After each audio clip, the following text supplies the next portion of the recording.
오늘 우리가 함께 나누실 말씀은 예레미야 31장 31절에서 40절까지의 말씀, 구약성경 1102쪽입니다.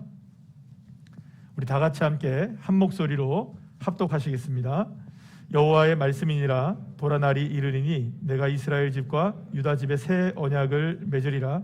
이 언약은 내가 그들의 조상들의 손을 잡고 애굽 땅에서 인도하여 내던 날에 맺은 것과 같지 아니할 것은 내가 그들의 남편이 되었어도 그들이 내 언약을 깨뜨렸음이라. 여호와의 말씀이니라. 그러나 그날 후에 내가 이스라엘 집과 맺을 언약은 이러하니 곧 내가 나의 법을 그들의 속에 두며 그들의 마음에 기록하여 나는 그들의 하나님이 되고 그들은 내 백성이 될 것이라. 여호와의 말씀이니라.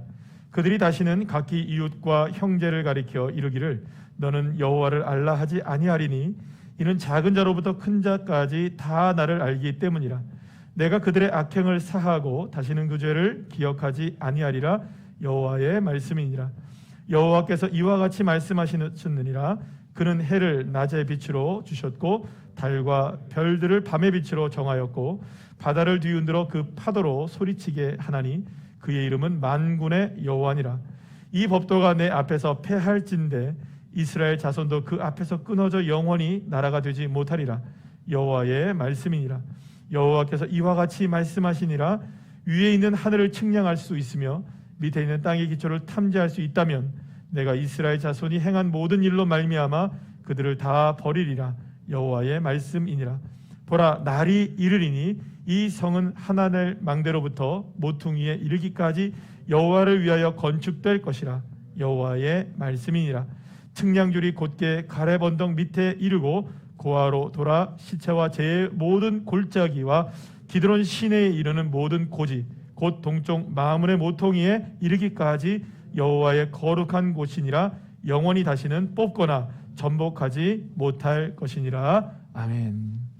할렐루야. 오늘은 예레미야 31장 31절에서 40절에 오늘 함께 읽은 말씀을 가지고 그날이 오면이라는 제목으로 함께 은혜를 나누려고 합니다. 제가 오늘은 한 가지의 이야기를 여러분들에게 그대로 읽어드리면서 말씀을 좀 시작할까 합니다. 제가 읽어드리겠습니다. 당신이 친구와 함께 강가에서 소풍을 즐기고 있는데 갑자기 강 쪽에서 다급하게 외치는 소리가 들린다. 어린아이가 물에 빠진 것이다. 두 사람 다 곧장 물에 뛰어들어 아이를 구해 강가로 데리고 나온다. 그런데 숨 돌릴 틈도 없이 또 다른 아이가 도움을 요청하는 소리가 들린다. 그게 끝이 아니다. 물속에서 허우적대는 아이가 보이고 또 보이고 계속 보인다. 두 사람의 힘으로는 다 구하기가 벅찰 정도다.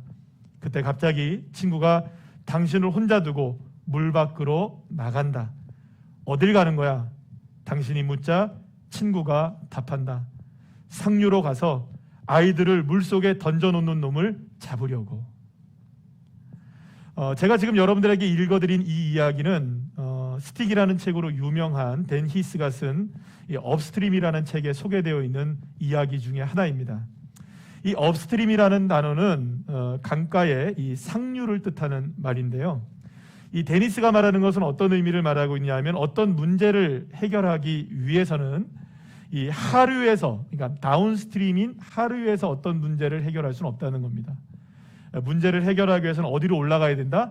상류인 업스트림에 올라가서 문제의 근원을 해결하지 않으면 계속해서 물에 빠지는 사람만 건져낼 수는 있겠죠. 물론 건져내기도 해야겠지만 누군가가 빠뜨린다면 빠뜨리는 그놈을 잡아서 더 이상 빠지지 않게 만들어야 되는 게 문제의 근원을 해결하는 것이다 라고 이 업스트림에서 데니스가 이야기를 합니다. 이 이야기를 우리나라의 속담으로 가장 잘 표현할 수 있는 것이 무엇인가를 생각해 보니까 한번 따라할까요? 소 잃고 외양간 고친다. 여러분 생각해 보세요. 소를 잃었다면 소를 잃게 된 원인이 있을 거 아니에요. 그 원인이 외양간의 문제이더라 라는 것을 알게 된다면 더 이상 소를 잃지 않기 위해서는 무엇을 고쳐야 하는 겁니까?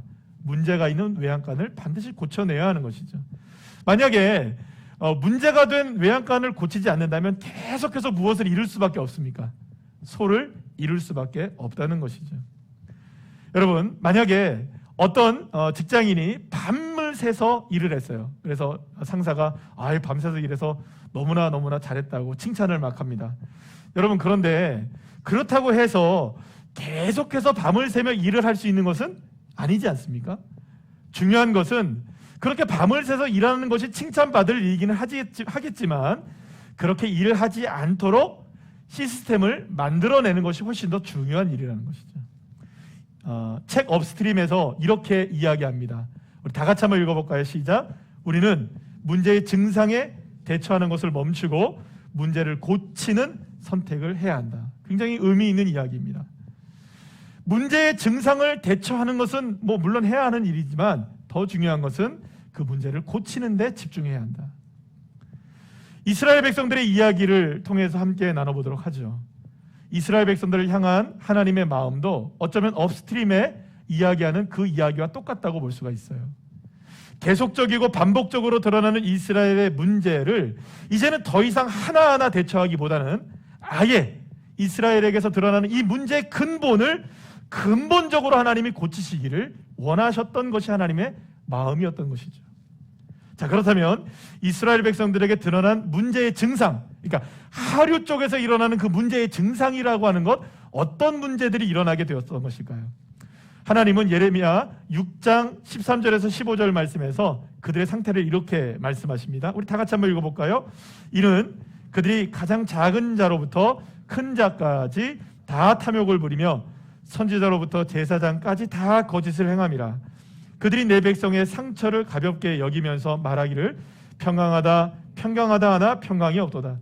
그들이 가증한 일을 행할 때에 부끄러워하였느냐? 아니라 조금도 부끄러워하지 않을 뿐 아니라 얼굴도 붉어지지 않았느니라. 그러므로 그들이 엎드려지는 자와 함께 엎드려질 것이라. 내가 그들을 벌하리니 그때 그들이 거꾸러지리라. 여호와의 말씀이니라. 하나님은 이스라엘의 아주 평범한 사람들로부터 선지자와 제사장들과 같은 그러한 고위층에 있는 사람들까지 모두가 다 하나님을 떠나 온갖 가증한 우상들을 섬기고 거짓을 행하고 하나님의 말씀에 전혀 순종하지 않았던 겁니다. 그들의 상처는 너무너무나 심각했던 겁니다. 그럼에도 불구하고 그 상처를 어떻게 여깁니까? 가볍게 여겼던 거예요. 그러면서 상처가 나고 피가 흘려지고 문제가 있고 정말로 곪고 있는데도 불구하고 뭐라 그러냐? 괜찮아요. 평강해요. 이러고 있었던 거예요. 누가 봐도 지금 아픈데, 누가 봐도 병들었는데 괜찮아요. 나는 문제 없어요. 이러고 있는 거예요.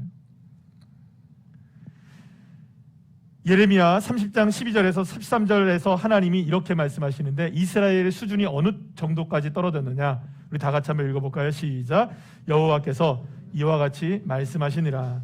내 상처는 고칠 수 없고 내 부상은 중하도다. 내 송사를 처리할 재판관이 없고 내 상처에는 약도 없고 처방도 없도다. 이스라엘 백성들이 가지고 있었던 이 상처는 심각한 수준이었습니다. 도저히 고칠 수도 없어요. 치료할 수도 없어요. 처방전도 없어요. 그러니까 방법이 없는 거예요. 이제 더 이상은 이렇게 놔뒀다가는 방법이 없는 거예요. 그러나 하나님이 마지막 최후의 방법으로 처방을 내리시는 거예요. 고쳐야 하니까, 바꿔야 하니까.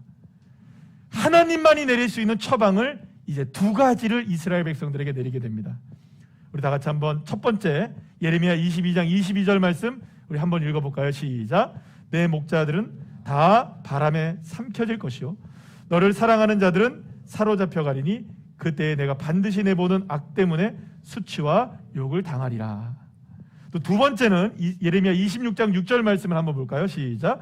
내가 이 성전을 실로같이 되게 하고 이 성을 세계 모든 민족의 저주거리가 되게 하리라 하셨느니라.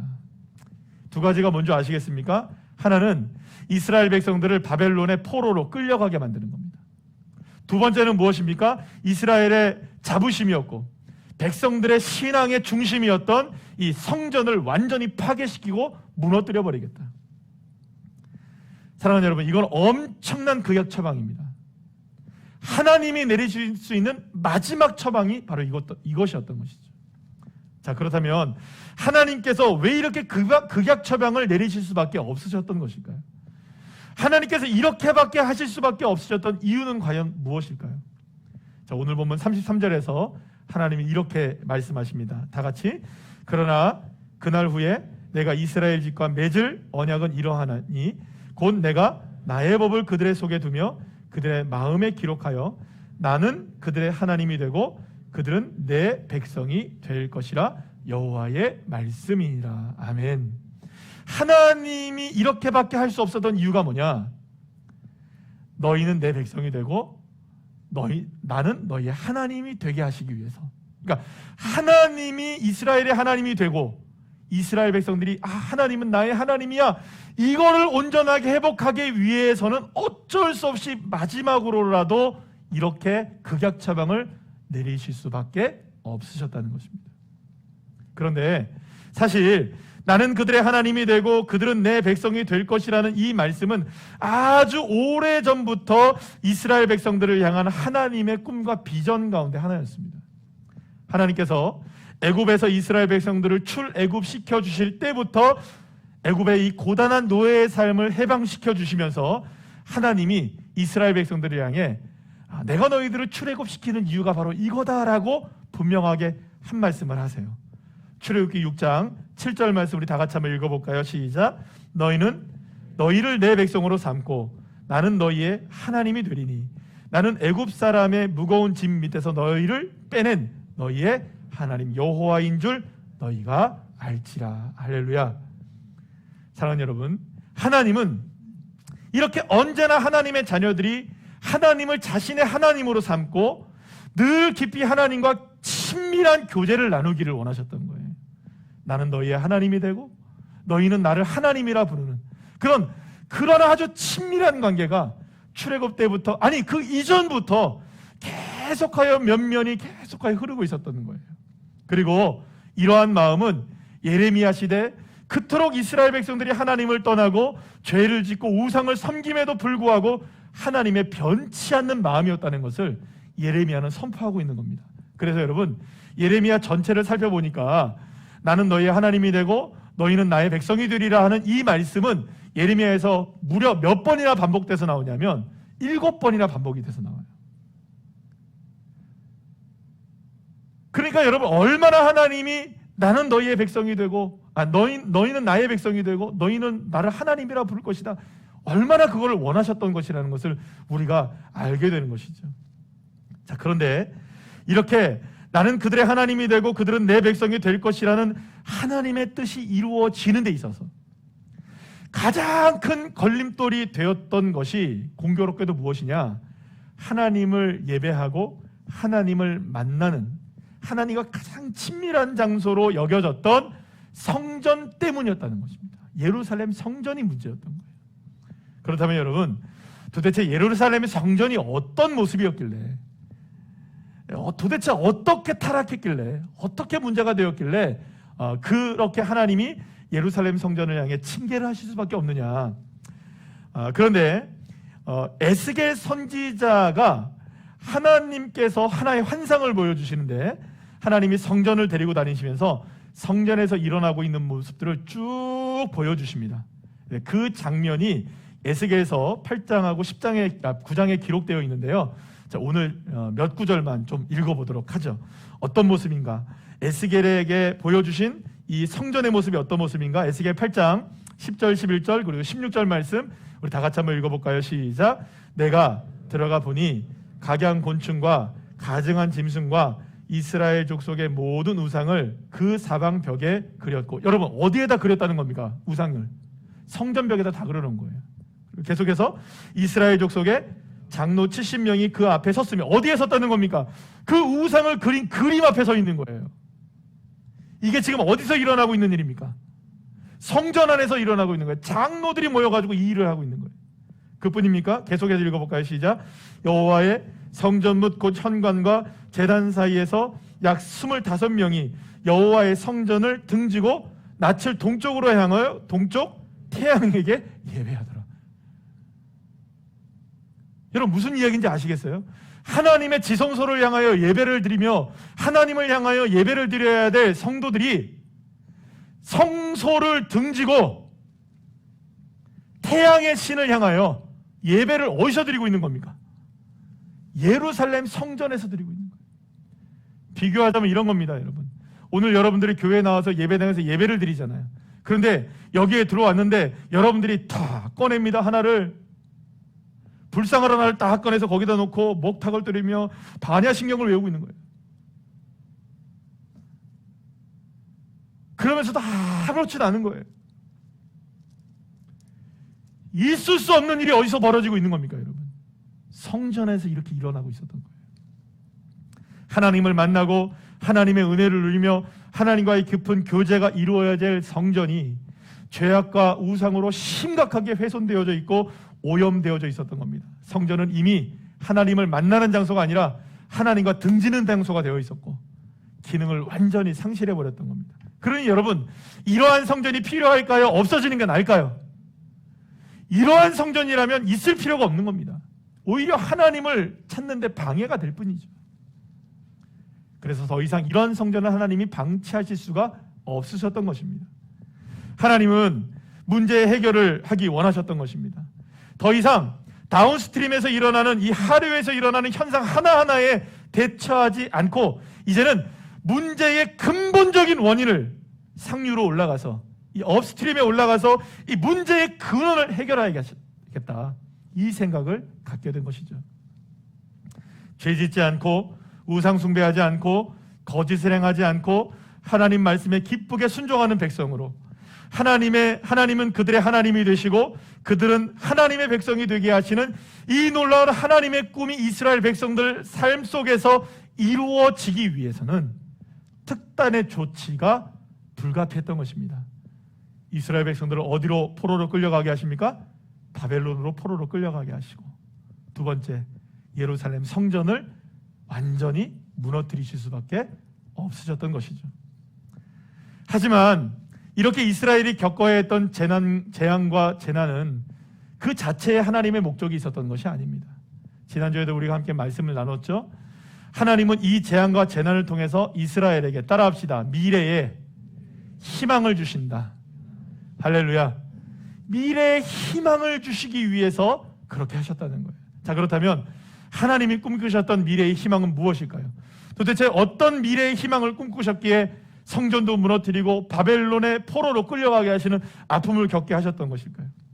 자, 그런데 오늘 본문 31절과 33절의 말씀을 보면, 따라합시다. 날이 이르리니 그날 후에, 이런 말들이 나와요. 그러니까 하나님께서 어떤 날이 이르게 되면, 어떤 그날이 이르게 되면, 그러니까 하나님께서 정하신 그 날이 오게 되면, 그날이 언제인지 모르지만 그 날이 이르게 되면 하나님은 먼저 그날이 오게 되면 무엇을 하실 것이냐? 오늘 본문에서 뭐라고 얘기하느냐? 우리 1절 말씀, 오늘 본문 1절 말씀, 31절 말씀이죠. 다 같이 한번 읽어볼까요? 시작. 여호와의 말씀이니라. 보라, 날이 이르리니 내가 이스라엘 집과 유다 집에 새 언약을 맺으리라. 여러분, 그 날이 이르게 되면 주님께서 무엇을 하신대요? 이스라엘 백성들과 새로운 언약을 맺으시겠다. 그러면 그 언약을 통하여 무엇이 이루어지는 겁니까? 그들은 하나님의 백성이 되고 그들에게 하나님은 하나님의 백성이 되어지는 이 놀라운 은혜가 그 날에 이루어진다는 것입니다. 하나님과의, 이스라엘 백성들과의 친밀한 교제가 이루어지는 그 날이 이루어지게 될 것이다. 그러나 그뿐만이 아닙니다. 오늘 보면 34절 말씀 한번 읽어볼까요? 시작. 그들이 다시는 각기 이웃과 형제를 가리켜 이르기를 너는 여호와를 알라 하지 아니하리니 이는 작은 자로부터 큰 자까지 다 나를 알기 때문이라. 내가 그들의 악행을 사하고 다시는 그 죄를 기억하지 아니하리라. 여호와의 말씀이니라. 하나님은 그날이 오면 더 이상 이제는 사람들이 서로를 향해서 성경 말씀을 나누지 않아도 될 날이 오게 된다는 거예요. 믿음에 대해서도 심지어 하나님에 대해서도 더 이상 가르칠 필요가 없는 날이 오게 될 것이고, 누군가를 향하여서 너 좀 하나님을 좀 알아야 된다, 너 좀 예수님을 믿어야 된다, 이런 얘기조차 하지 않는 날이 오게 된다는 거예요. 여러분, 이 말이 무슨 말이냐면, 다른 말로 말하면 하나님의 새로운 언약이 이루어지는 그날이 되면 더 이상 전도도 필요 없고 선교도 필요 없고 봉사도 필요 없고 할렐루야. 헌신도 필요 없어요. 아멘. 그죠? 심지어는요, 아멘, 아멘. 설교도 필요 없대요. 설교도 필요 없는 날이 온다는 거예요. 왜냐하면 설교가 필요 없다. 왜 설교가 필요 없을까? 왜냐하면 작은 자로부터 큰 자까지 모든 사람들이, 따라합시다, 다 하나님을 알기 때문이다. 그러니까 하나님을 다 알기 때문에 더 이상 가르칠 필요도 없고 설교도 필요 없고 전도도 필요 없다는 거예요. 모든 사람들이 하나님을 너무 잘 알고 있으니까. 여러분, 호세아 선지자는 호세아서 6장 1절 말씀에서 뭐라고 얘기하냐면, 따라합시다, 우리가 힘써 여호와를 알자, 이렇게 외쳐요. 왜냐하면 이스라엘 백성들이 하나님을 모르기 때문에, 또 많은 사람들이 하나님을 모르기 때문에 죄악에 빠져서 우상을 섬기고 하나님을 떠나 불순종하며 살기 때문에 이제 제발 하나님을 알아서 그 죄악에서 떠나서 온전히 하나님의 뜻 아래 살자, 하나님을 좀 알자, 그냥 하는 것도 아니고 어떻게 알자? 힘써 알자라고 외쳤다는 거예요. 그런데 여러분, 그날이 오면 더 이상 이러한 호세아의 외침도 필요가 없어진다는 거예요. 그날이 오면 선지자도 필요가 없고, 그날이 오면 저 같은 목사도 이제 필요가 없는 거예요. 더 이상 설교할 것이 없는 날. 할렐루야. 놀랍지 않습니까? 저는 놀라운 겁니다, 여러분들. 그렇잖아요. 지난주 설교 제목이 뭐였습니까, 여러분? 모르시잖아요. 오늘 그 자리에서 주님을 만나다, 오늘 찬양 인도하면서 이야기했잖아요. 그죠? 그런데 몰라요. 3분 묵상 올려도 몰라요. 3분만 지나면 까먹어요, 또. 만약에 지난주 설교를 했는데 여러분, 지난주 설교한 것은 더 이상 우리가 평생도록 들을 필요가 없는 말씀, 그러면 제가 그 말씀 또 하겠습니까? 안 하겠습니까? 안 하죠. 더 이상 설교가 할 것이 줄어들어야 돼요. 제자 훈련 다 했습니다, 우리. 그런데 제자 훈련 해도 이제는 한 건지 안 한 건지 또 까먹었어요. 다시 해야 될 판이에요. 그죠?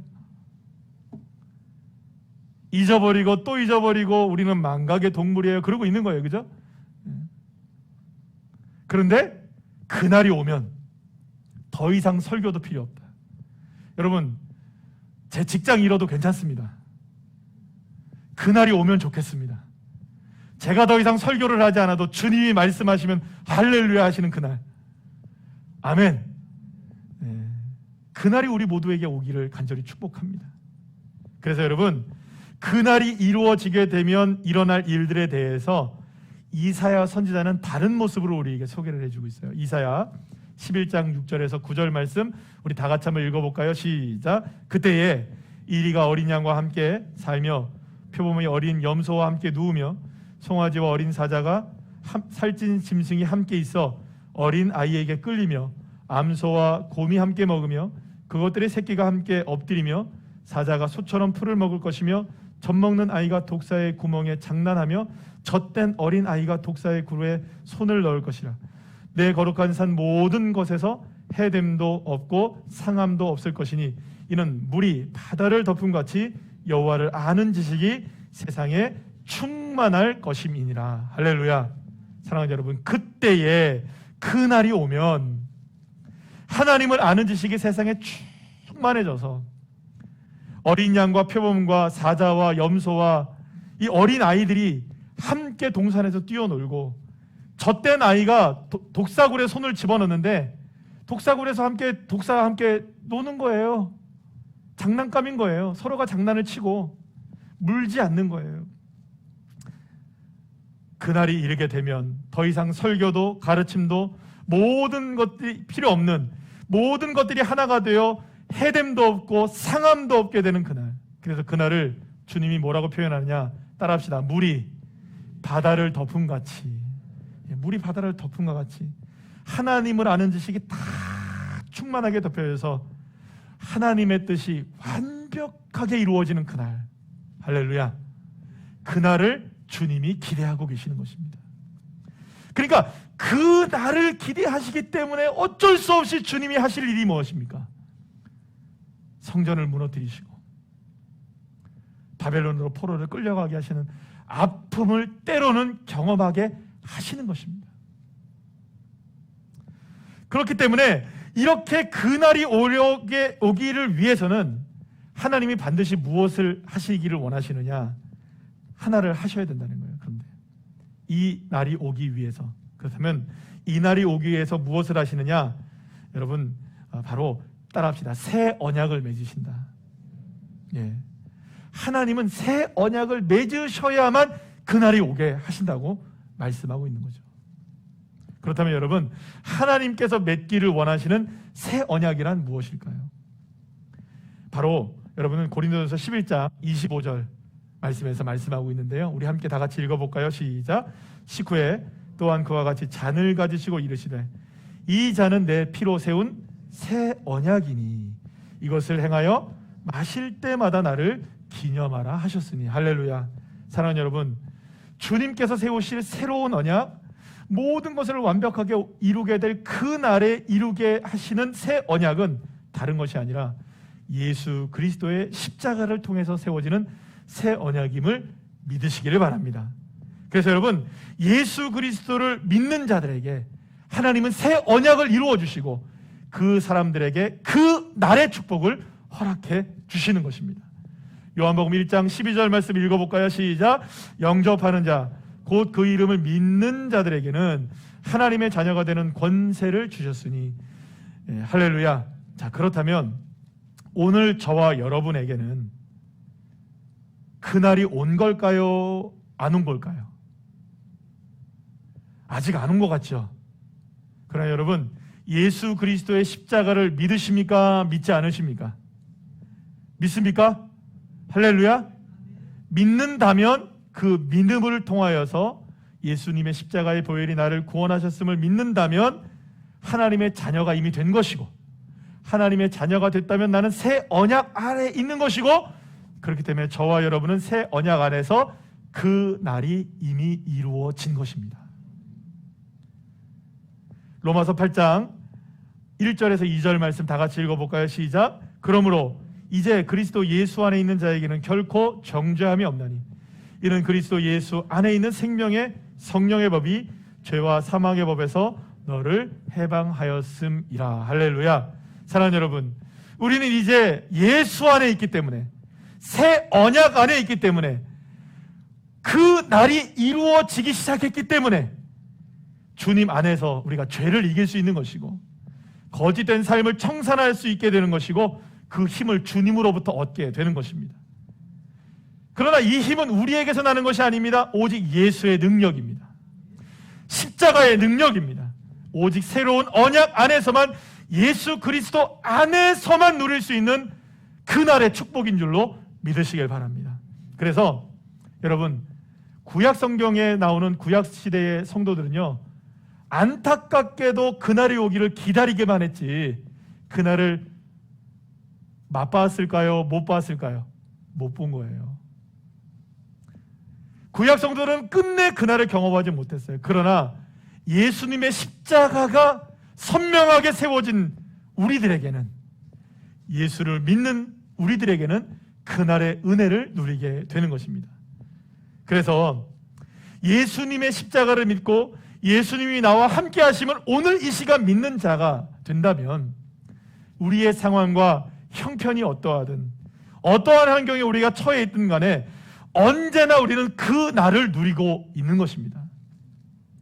우리가 우리의 삶의 모든 문제를 오직 예수 그리스도로 풀어낼 때 그날이 오면 이루겠다고 말씀하신 이 모든 하나님의 은혜를 얼마든지 누리게 될 수 있는 것입니다. 그러나 여러분, 그렇게 생각하실 거예요. 아직 설교도 필요한데, 아직 독사굴에 손을 넣으면 안 되는데, 모든 게 다 이루어지지 않은 것 같죠? 중요한 게 있어요. 따라합시다. 이미 시작되었다. 그러나 아직, 따라합시다. 아직 이루어지진 않았다. 완성되지 않았다. 그러니까 우리는 이미 그날이 이루어지기 시작한 날에 들어와 있는 거예요. 그러니 여러분, 중요한 것은 아직 완성은 되진 않았지만 이미 시작되었다는 말은 무엇입니까? 예수 안에서 우리는 얼마든지 누릴 수 있다는 거예요. 그날에 이루어질 놀라운 축복을 누릴 수 있게 되었다. 그래서 여러분, 그래서 따라합시다. 그래서 예수입니다. 따라합시다. 그래서 예수입니다. 그래서 어떠한 상황에 처해 있든 100분의 1답이 예수 그리스도인 것입니다. 내가 예수 그리스도의 이름을 믿고 예수 그리스도의 이름을 외치고 예수님께 기도하고 예수님을 바라보고 예수님을 붙잡고 예수님을 의지하며 나갈 때, 할렐루야, 어떠한 상황에 처해 있든 우리는 그날을 누리고 되는 것입니다. 새 언약 안에 있기 때문에 내가 예수 그리스도의 이름을 믿는 그때가 바로 하나님의 그날이 이루어진 것임을 믿고, 그래서 예수님입니다. 이 믿음으로 살아가시는 주의 자녀들 되시기를 간절히 축복합니다. 오늘 이 시간 이 믿음으로 우리가 성찬식을 대합니다. 우리가 그토록 바라시던 그날이 사실 성찬식을 통하여 이루어지는 것을 우리가 기념하는 것이죠.